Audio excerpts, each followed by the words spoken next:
The first episode about the S-200 system presented the basis of the design, the structure of the sight, the missile battery, the principle of the guidance and the target illuminator radar. The story goes on from this point.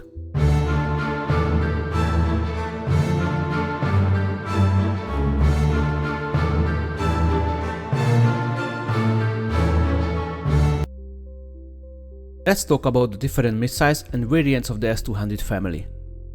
The first variant was the S-200 Angara. It was manufactured in only a limited quantity. It can be treated as an initial low production test variant of the system. In total, 7 sites were manufactured with 35 missile batteries. All sites had 5 missile batteries. The Angara was produced only in 1967 and 1968. The most produced and widely used variant of the S-200 were the different subvariants of the Vega. The first, the S-200V Vega, was manufactured from 1969 to 1975. In total, 60 sites were erected. These had 2 or 3 missile batteries. In total, about 150 missile batteries were produced. The upgraded S-200M Vega M missile batteries were not upgraded ones, they were newly built. The export variant was called S-200VE Vega E. It was exported from 1984. It was essentially the export variant of the Vega M. The S-200D Dubna variant appeared only in the final years of the Cold War. It was manufactured between 1987 and 1990 because of the limited range of the S-300 PT and PS systems. The production ended when the S-300 PM1 with a 150 km range became available. Because of poor economic state of the Soviet Union, only 50 missile batteries were manufactured for 5 sites. The video focuses mostly on the S-200M Vega M and the S-200VE Vega E with its best missile because it was the most common variant from the late 70s until today. The differences of the Angara and Dubna variants are mentioned here and there. Although the radars have already been presented in the first episode, a short detour is needed because of the different variants of the S-200 family. The Angara entered service with the P-80 target acquisition and the PRV-13 Height-Finder radars. The target acquisition radar of the Vega and Dubna variants changed to the P-14F. The Height-Finder radar was initially the PRV-13, but from the S-200M variant it was the more advanced PRV-17 with a longer detection range and better jamming resistance. For the S-200 family, 7 different missile variants were developed. The first 2 for the Angara, the last one for the Dubna.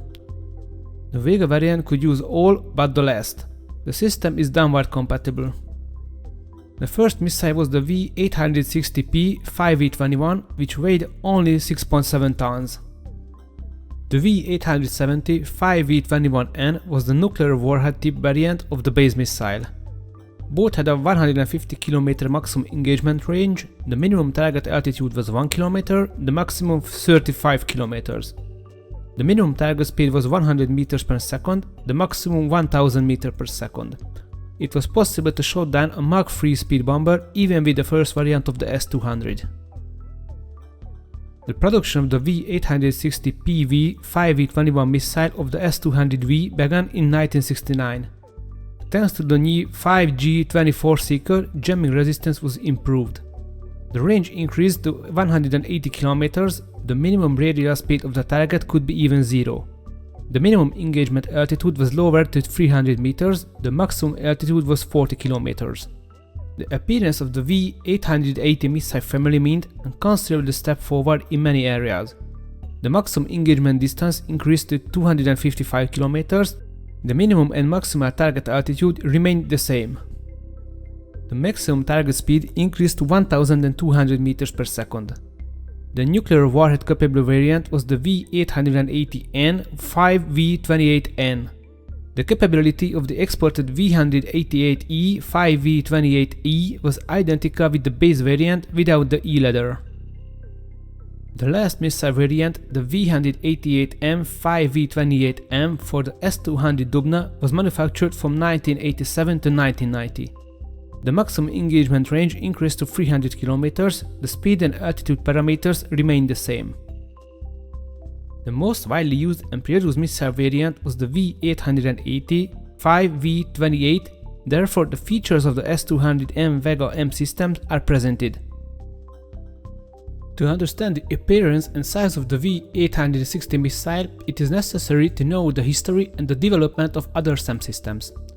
Following the successful straight trials of the 30-km range S-75 Desna, new goals were defined by the leadership, doubling the engagement range. For the planned S-175 system, Petr Grushin, the chief engineer of the Falker Bureau, designed the V-850 missile. The origin of the missile was the V-750. The diameter for the missile was increased from 50 cm to 75 cm. The heavier missile got 4 booster stages instead of 1. They were attached on the side of the missile instead of being behind the second stage. Thanks to these changes, the weight of the V-850 missile increased to 5 tons from 2.1 tons for the V-750 missile. Meanwhile, the development of the V-755 missile for the S-75M Volkhov finished, which could achieve a 56 km range during the passive phase of the missile. Because of this achievement, the S-175 system and its new missile were discarded. Due to the larger and heavier missile, the S-175 system would have required a new launcher, new truck loader and new equipment for the technical battery. It would have been provided too few benefits for a very high price.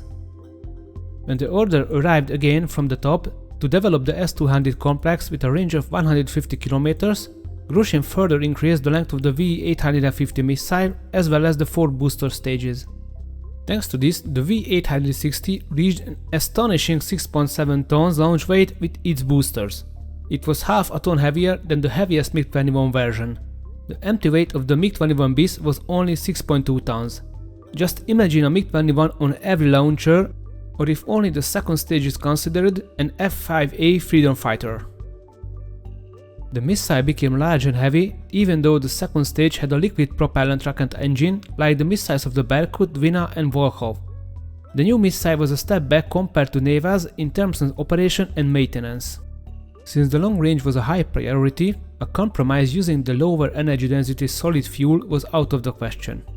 For the Neva, due its short range, it was possible to use only solid fuel, but for the S-200 system it was necessary to return to liquid propellant despite all of its disadvantages.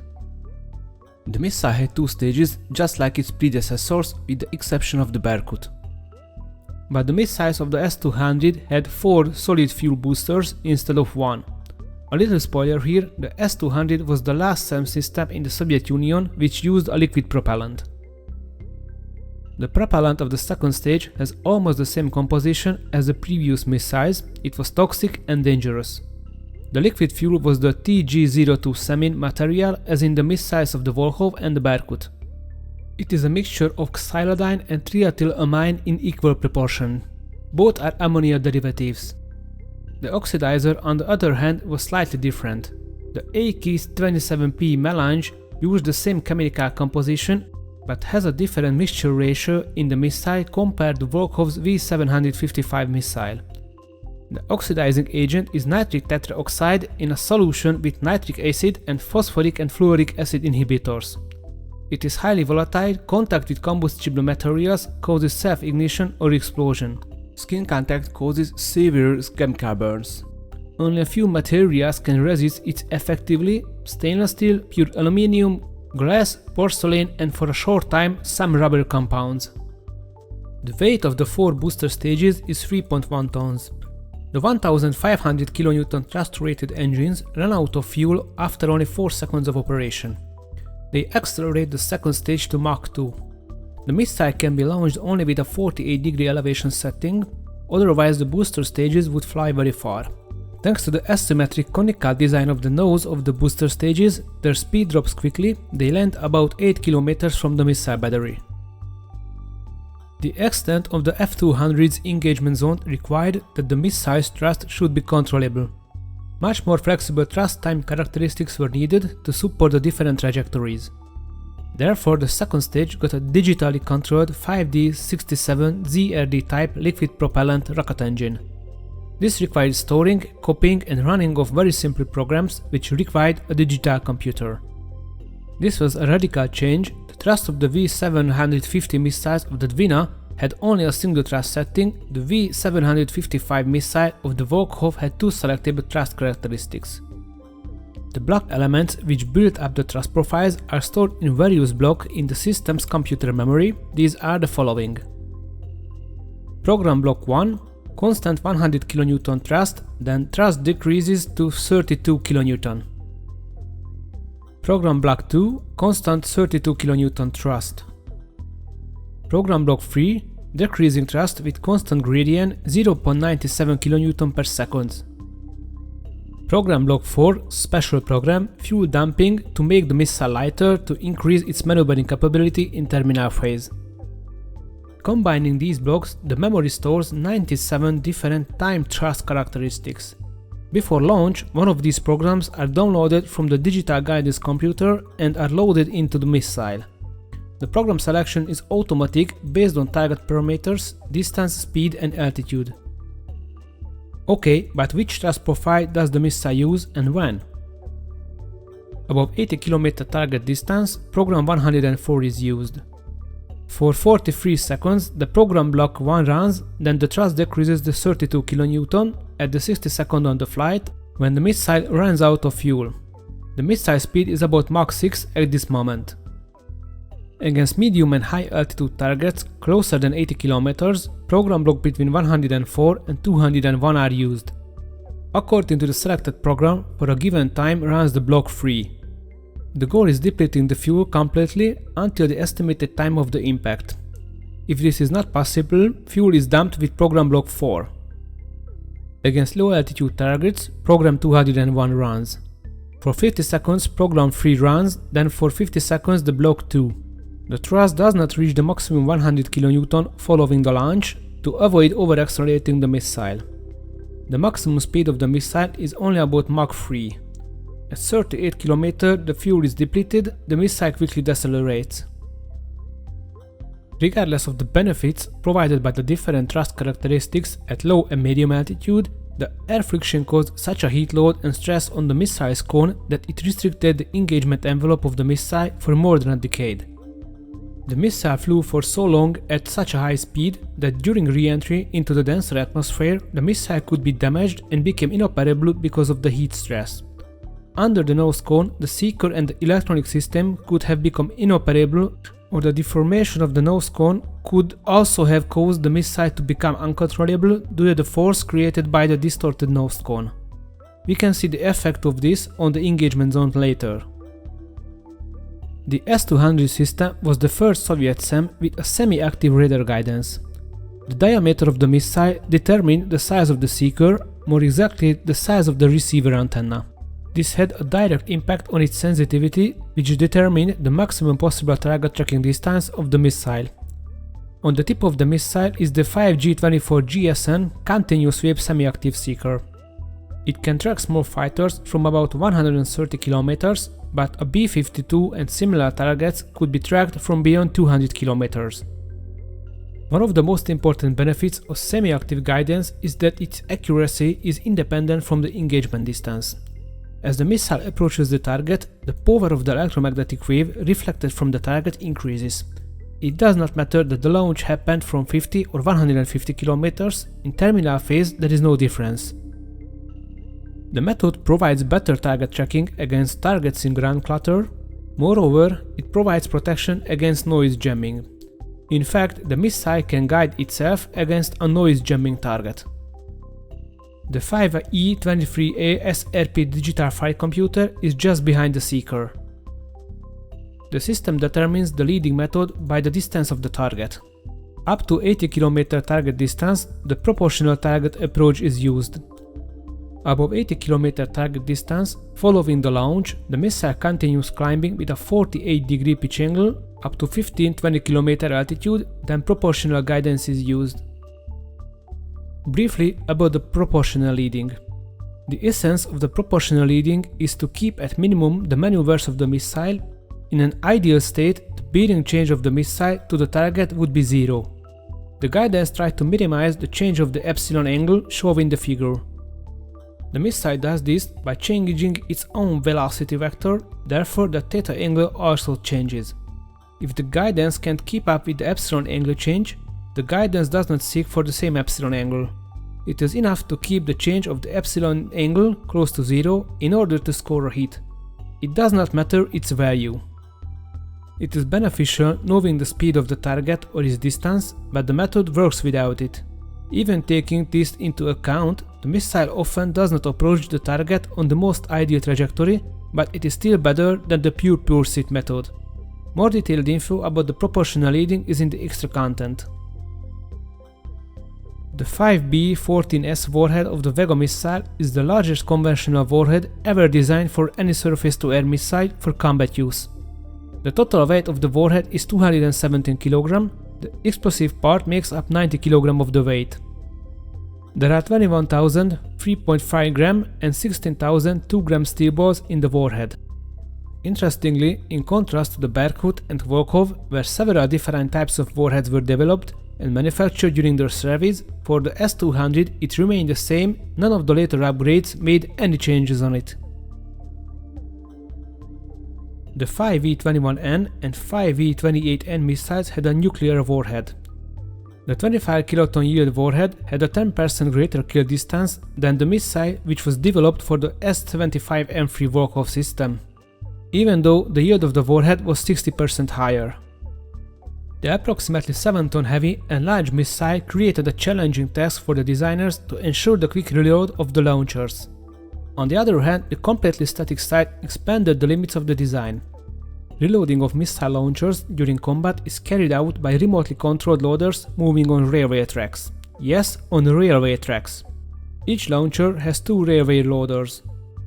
After launching the 6 missiles from the launchers, 12 more missiles can be loaded quickly.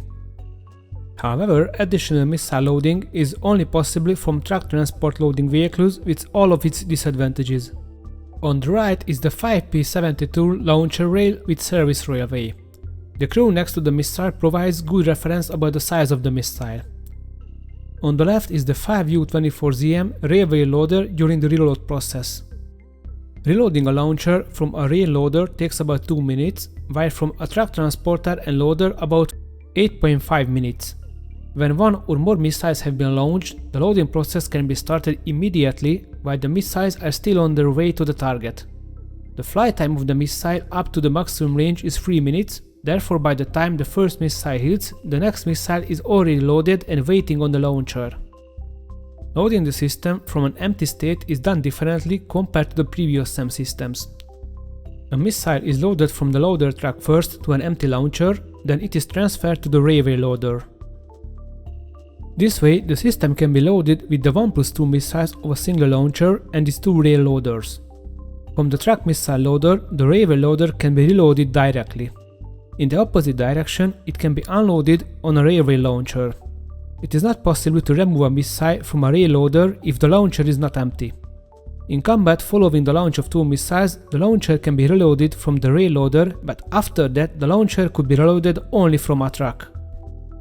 The sight with 2 missile batteries described can be considered the standard sight.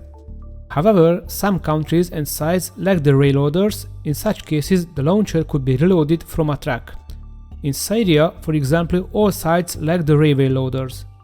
Thanks to this, the cost of the system is lower, but in exchange, following the first 6 missile launches, the rate of fire was only about a quarter compared to a standard sight. The combined capabilities of the missile and the target illumination radar made it possible to achieve a large engagement zone in terms of range, altitude and target speed. However, as already mentioned, at low and medium altitudes, the heat load by the friction on the missile restricted the engagement altitude. The diagram shows the consequence of this. The engagement zones were given with different missiles in 1977 with 0 km flyby distance. Due to the heat stress issues, at greater ranges, the minimum altitude of the engagement zone is above the radar horizon. At a distance of 150 km, the radar horizon is at 1.5 km, at 200 km at 3 km, at 200 km distance at 4.5 km of altitude. However, the minimum engagement altitudes, which can be read from the diagram with the V-880 missile, are above the radar horizon. At a distance of 250 km, the minimum altitude of the engagement zone is 10 km. This limitation was solved by the appearance of the quartz ceramic nose cone, but only at the end of the 80s. Following that, the engagement zones of long-range missile systems reached the radar horizon at long range, or at least was very close to it.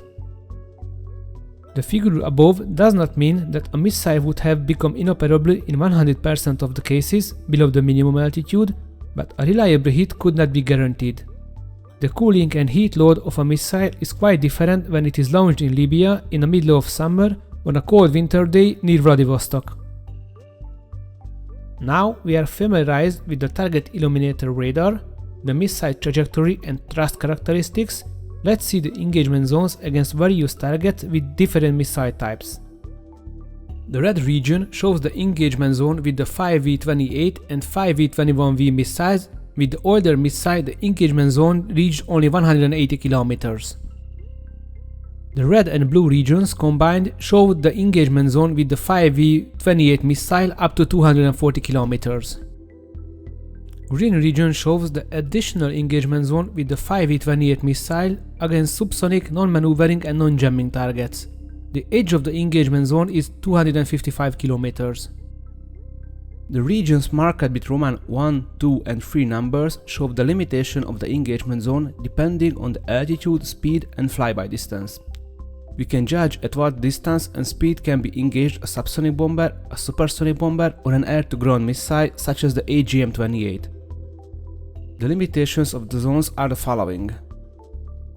Q up to 102 degrees, target speed is less than 500 meters per second, target altitude is at least 5 kilometers. Q is up to 90 degrees, target speed is less than 500 meters per second, target altitude is less than 5 kilometers. Q is up to 80 degrees, target speed is between 500 and 1200 meters per second. Considering even the smallest zone with 80 degrees azimuth limitation, we can say almost the whole engagement zone is covered against high speed and high flying targets. Let's see an example. The red arrow shows the trajectory of an AGM-28 Hound Dog missile at an altitude of 17 km, going about 650 meters per second speed. The parameter, the flyby distance, is 150 km. Even against a target flying so far from the site, the S-200 Vega is effective. Only the smaller radar cross-section of the AGM-28 compared to a B-52 could reduce the real size of the engagement zone. Considering only speed and altitude, a Mach 2 capable target could be downed even with 230 km of flyby distance. The S-200 Vega was able to shot down a subsonic bomber at a distance of 250 km with a parameter up to 250 km. The B-58 Hustler bomber was a significantly larger target, which means in general a larger radar cross-section. Against this target, the 230 km hit distance with a very large parameter could be considered realistic. Moreover, the Vega was effective against targets flying at 3 times the speed of sound. It would have been able to shoot down the never commissioned B-70 Valkyrie bomber even if it performed noise jamming. Even such a fast target could be downed with a 230 km flyby distance. If you ask me, it was not the overhyped MiG-25 was the real killer of the Valkyrie bomber project, rather the S-200 was. It was also a very real threat to the SR-71. More on that later in a different video. The Vega provided an area defense capability even against such high-speed targets. In contrast, the S-75M Volkov was completely ineffective against a 1000 meters per second and jamming target. Even without electronic jamming, it had an extremely small and narrow engagement zone. The short and low altitude part of the engagement zone is worth some words. The older 5V-21 missile had a minimum engagement altitude of 1000 meters, which was reduced to 300 meters with the introduction of the 5V-28 missile. The minimum engagement distance is 17 km with a 300 meters of minimum altitude. The minimum engagement altitude increases with the distance. The minimum range of the engagement zone for every S-200 variant is determined by the missile launch angle. It can be launched with only 48 degree elevation. The missile can perform any maneuver until the booster stages are jettisoned. The maneuver capability of the missile at low speed at low altitude was poor. The maximum overload is 6 G at sea level, 10 G at an altitude of 20 km at Mach 5 speed, and 2.5G at an altitude of 35 km. This creates the 17 km minimum engagement distance. After launch, a long distance is needed to turn back to the ground and decrease the altitude to the 300 meters and hit the target. The missile climbs up to 9 km, even if the missile hits the target at 300 meters of altitude at 37 km of distance. Providing a better low engagement zone was simply not a priority. Because of the limitation of the continuous wave seeker of the missile, the displayed largest engagement zone of the system is not valid for every cases, but it is still gigantic compared to the S-75M Volkovs. The missile can track a target from a reduced range if its radar cross-section is far smaller than the B-52. Not only the radar cross-section, the radial speed and the mode used by the RPC also have effect on the tracking range, which has a direct impact on the engagement zone. Because of these factors, against much more maneuverable tactical fighters and strike planes, the kinematic range of the system cannot be utilized. Their radar cross-section is much smaller and they have the opportunity to perform defensive maneuver. Thanks to that, their radial speed can be too small, which demands the use of the FM mode to keep tracking the target. This further reduces tracking range if we assume the same radar cross-section. In reality, planes typically have a larger radar cross-section from side, which may compensate the effect of the FM mode, but this is not guaranteed. In short, the real engagement zone is smaller than the presented one. A MiG-21 fighter-sized target with about 1 square meter radar cross-section can be tracked only from about 130 km with the RPC. This means that the impact distance against an approaching similar target can only be smaller than that. The dependency of these factors is not on the presented engagement zone diagram, but the declassified Russian materials contain some engagement zone diagrams for some plane types. They are presented in the extra content. Because of the listed factors, against approaching and incoming targets, the engagement zone do not overlap in all cases. The engagement zone of the S-200D Dabna increased to 300 km thanks to the upgrades on the RPC and some changes on the missile. Thanks to the upgrades, the engagement zone with the 5V28M reached the radar horizon. Introducing the quartz ceramics material for the nose cone solved the heat load issue from the middle to the end of the 80s. This upgrade extended the engagement zone to the radar horizon or very close to it. On the drawing, the magenta color shows the extended part of the engagement zone of the Dabna. The deployment of the S-200 system started in 1967. The first site was built near Tallinn, thus initially it was called Tallinn System in the West. During its service, the S-200 got upgrades which resulted 3 main generations. The first was the S-200A Angara SA-5A, then the S-200 Vega SA-5B, and finally the S-200D Dabna SA-5C. In the Soviet Union, about 150 sites were built, typically with 3 missile batteries per site. Besides these, sites existed with only 2 missile batteries and with 5 missile batteries either. The S-200 sites defended the whole airspace of the Soviet Union east of the Ural Mountains with overlapping engagement zones. Around Moscow, 8 sites were built in a ring formation about 100 km from the capital city. It was another 800 km long SAM barrier with 9 more sites from about 400 km north from Moscow. In Asia, only the most important cities and objectives got 1-2 sites. There were some S-200 sites outside of Soviet territory. For a while, 2 were deployed to Syria, 1 into East Germany and 2 in Mongolia. The S-200VE SA-5B was exported to the Warsaw Pact and also in the Third World countries. Except Romania, the whole Warsaw Pact erected at least 1 Vega site. The Vega E was exported between 1984 and 1986 in Warsaw Pact countries. Outside Warsaw Pact, Libya, Iran, Syria and North Korea acquired the Vega E between 1985 and 1991. The export of the S-200 happened much later compared to the export of F-75 and S-125 systems. Following the end of Cold War, some of its former operators very quickly phased out the system. In Hungary, the Vega A retired in 1997 only after 11 years of service. Although the Vega was not exported until the end of the Cold War, it played a role in the events between the United States and Libya in the mid-80s. After the Cold War, it was also used in Syria in combat with success. The combat use and incidents of the S-200 system is a topic for another time. If you like the video, you can share, like, subscribe or ring the bell and follow the channel.